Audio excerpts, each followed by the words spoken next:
Of course, Mary did not waken early the next morning. She slept late because she was tired, and when Martha brought her breakfast, she told her that though Colin was quite quiet, he was ill and feverish as he always was after he'd worn himself out with a fit of crying.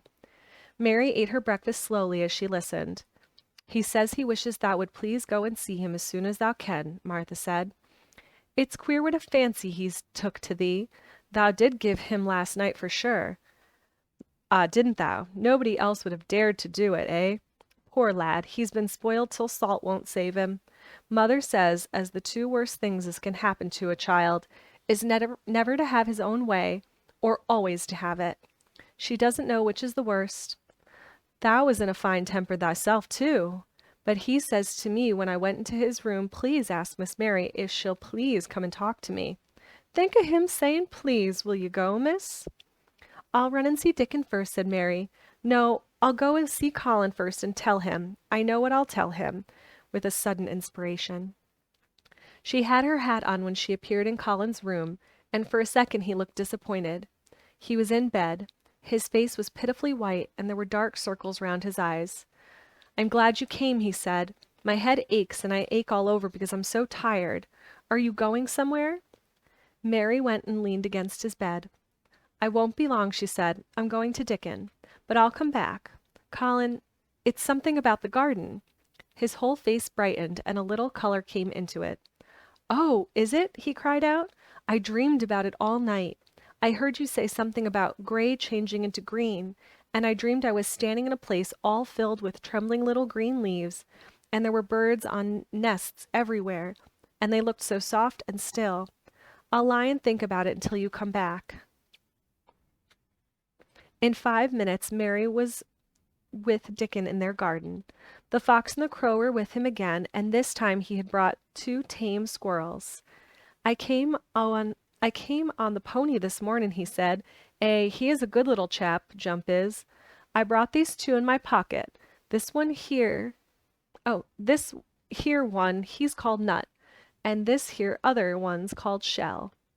When he said Nut, one squirrel leaped onto his right shoulder, and when he said Shell, the other one leaped onto his left shoulder.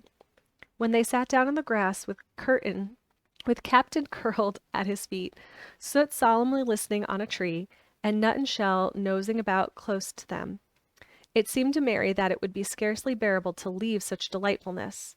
But when she began to tell her story, somehow the look in Dickon's funny face gradually changed her mind. She could see he felt sorrier for Colin than she did. He looked up at the sky and all about him. Just listen to them birds. The world seems full of 'em, all whistlin' and pipin', he said. Look at 'em dartin' about, and hearkenin' at 'em callin' to each other.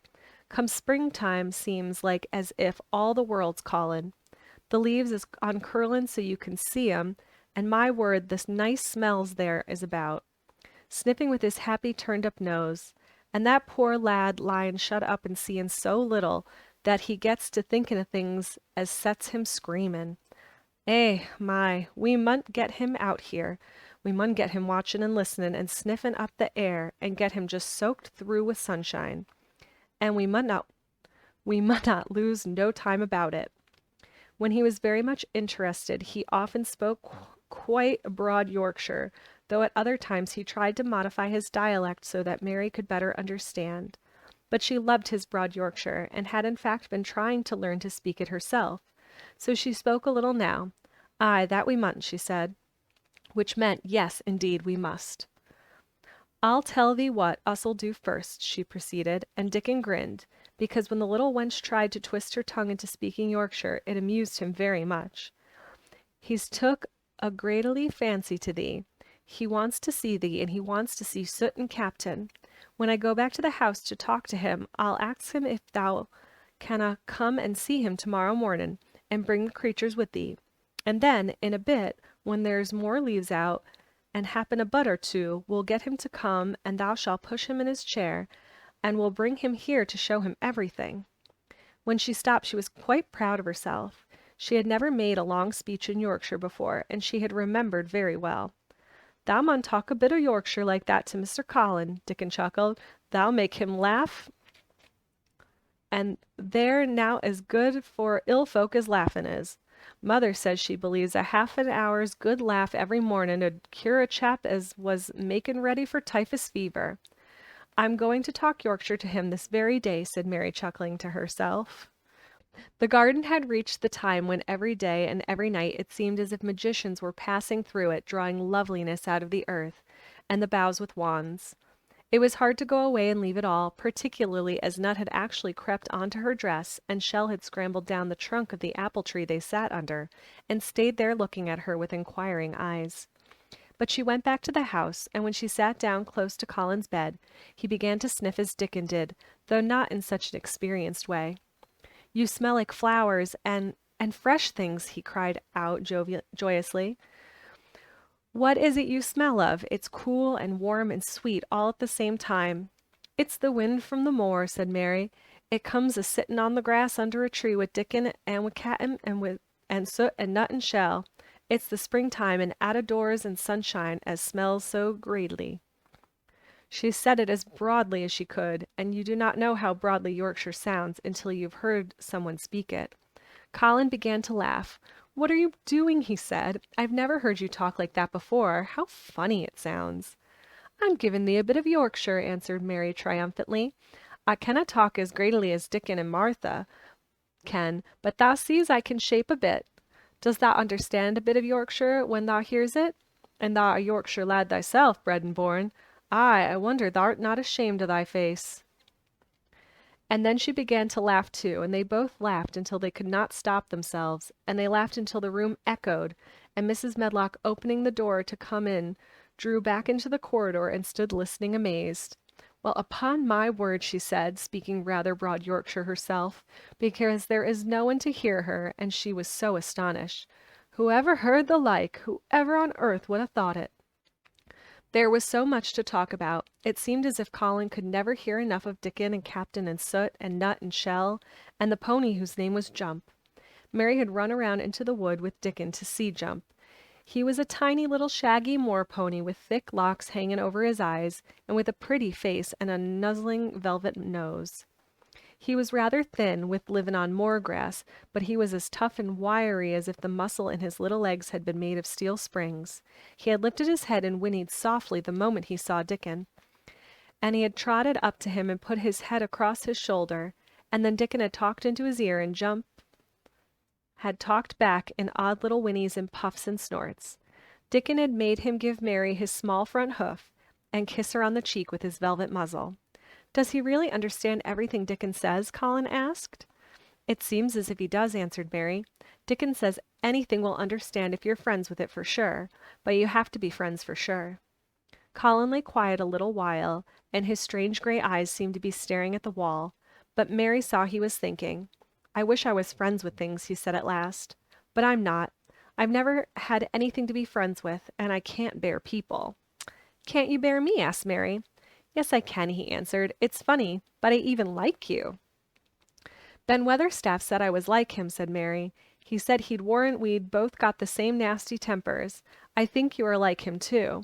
We are all three alike, you and I and Ben Weatherstaff. He said we were neither of us much to look at, and we were as sour as we looked. But I don't feel as sour as I used to before I knew the Robin and Dickon." "Did you feel as if you hated people?" "Yes," answered Mary without any affection. "I should have detested you if I had seen you before I saw the Robin and Dickon." Colin put out his thin hand and touched her. "Mary," he said, I wish I hadn't said what I did about sending Dickon away. I hated you when you said he was like an angel, and I laughed at you, but perhaps he is."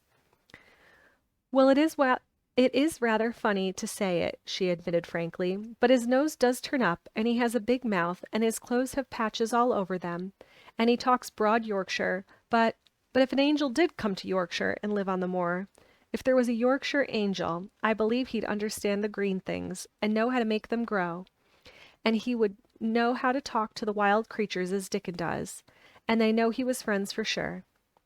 "I shouldn't mind Dickon looking at me," said Colin. "I want to see him." "I'm glad you said that," answered Mary, because quite suddenly it came into her mind that this was the minute to tell him. Colin knew something new was coming. "Because what?" he cried eagerly. Mary was so anxious that she got up from her stool and came to him and caught hold of both his hands. "Can I trust you? I trusted Dickon because birds trusted him. Can I trust you for sure? For sure?" she implored. Her face was so solemn that he almost whispered his answer. "Yes, yes." "Well, Dickon will come to see you tomorrow morning, and he'll bring his creatures with him." "Oh, oh!" cried Colin. Colin cried out in delight. "But that's not all," Mary went on, almost pale with solemn excitement. "The rest is better. There is a door into the garden. I found it. It is under the ivy on the wall." If he had been a strong, healthy boy, Colin would probably have shouted, "Hooray, hooray, hooray!" But he was weak and rather hysterical. His eyes grew bigger and bigger, and he gasped for breath.